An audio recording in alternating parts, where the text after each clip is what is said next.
Before we begin, I just want to say that as we see people around the country, especially young people, protesting for long overdue change, we have to remember the opportunity institutions of higher education have to help address disparities and systemic racism and their responsibility to do so.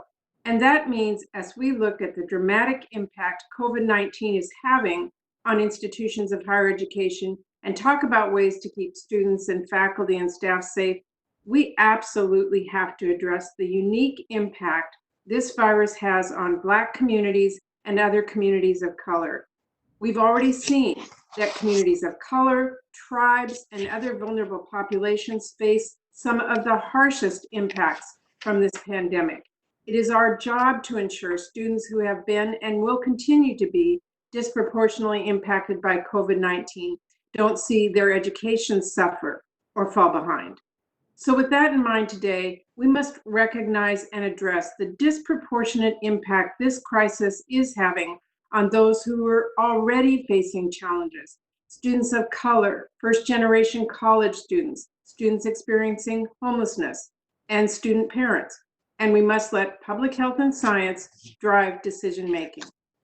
The coronavirus crisis has deeply affected every single aspect of our higher education system, and it will have profound impacts on students and colleges for many years to come.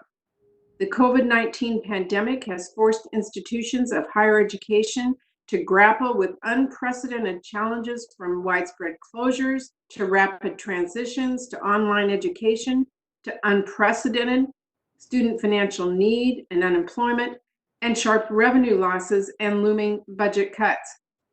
Many may not be able to reopen their doors, including many historic and under-resourced colleges that serve high populations of students who have low incomes and students of color. Faculty and staff, from professors and adjunct instructors to administrative and support staff to custodial workers and food services and much more, are wondering if they're even going to have a job to return to in the fall. And for students across this country, from graduating high school seniors to community college students to students pursuing advanced degrees and more, this pandemic has completely shattered their notion of a normal school year. They are forced to navigate this new world.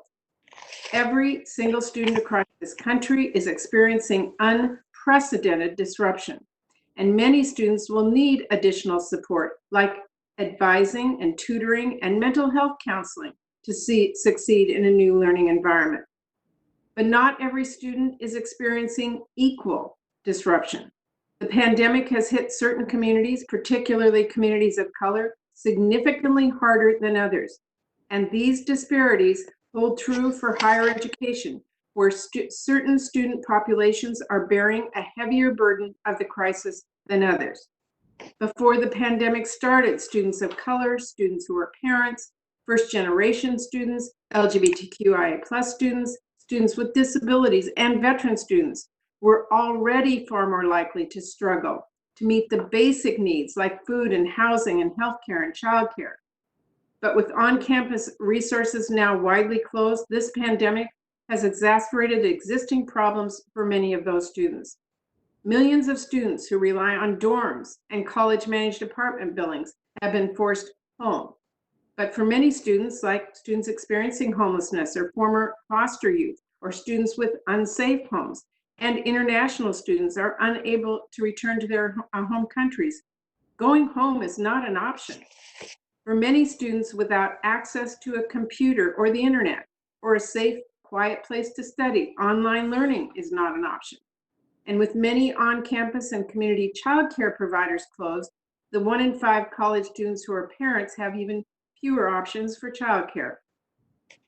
As we move towards solving the truly countless challenges facing our colleges and students, we absolutely have to keep in mind and address the unique needs of the students who have been disproportionately impacted by COVID-19 as colleges begin to reopen safely, physically, or online.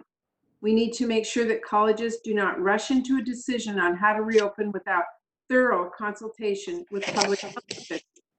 There is a very real possibility, as Dr. Fauci told us the other week, of a resurgence of coronavirus. That is why colleges and universities need a detailed plan for how to keep the campus community safe, regardless of how the pandemic evolves in the coming months. Our students, our faculty, staff, and college communities need to know that before colleges reopen their doors, they have planned for every potential outcome, every contributing factor, and every scenario. But colleges and universities cannot do this alone.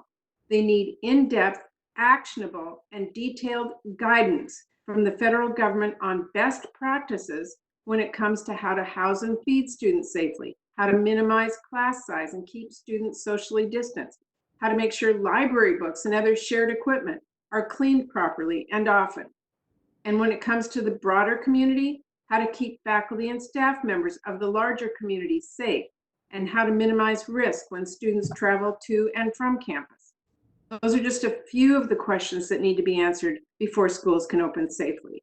Doing so requires a complex planning process that we absolutely cannot get wrong. Colleges and universities need the actual support from Secretary of Education Betsy DeVos, who, instead of working with the higher education community on how to reopen safely, is forcing colleges and universities to implement a new harmful ideological Title IX regulation during a pandemic that will ensure one thing, that students already worried about the pandemic are now going to be more unsafe next school year when it comes to sexual assault and harassment. So while I'm glad I have the opportunity to hear from the witnesses today, this committee and the American people deserve to hear directly from Secretary DeVos on how she is working with the higher education community, as well as Secretary of Labor Eugene Scalia on how we can safely protect workers from the virus, and Secretary of Health and Human Services Alex Azar on how the administration is responding to this health crisis. Today, we need to not only address the immediate needs of colleges and students, but we need to begin to plan what the future of higher education will look like in the wake of coronavirus. These truly unprecedented times require bold, responsive leadership. But right now, colleges and universities are not getting what they need from the federal government. And while I am fighting to secure additional funding and address the ongoing needs of colleges and students across the country, I will continue to push this administration to not only implement the law as intended by Congress, but to step up and provide leadership and guidance to our faculty, our staff, and our students because they desperately need it. Thank you, Mr. Chairman.